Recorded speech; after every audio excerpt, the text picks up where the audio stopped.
We now have details, formal charges filed against Michael Patrick Morin in International Falls after shots fired at officers.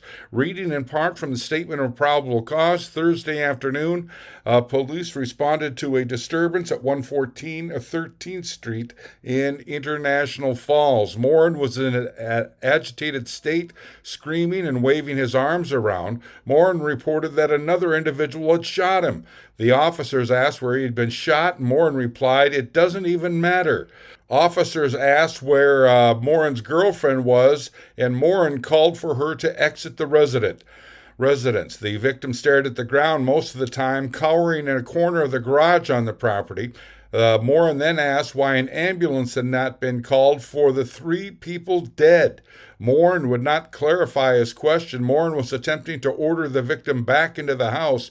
He continued to yell, "I want the police here."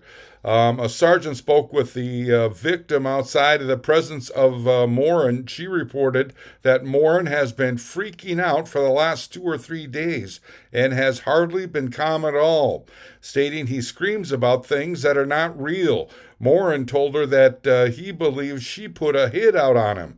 At this time, Coochin County Sheriff's deputies arrived to assist. This is when officers heard the first gunshot.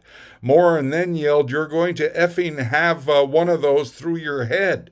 He continued demanding that the real police show up. Morin then broke a window out of the second floor of the residence. The sergeant arrived to assist, and two more shots were fired.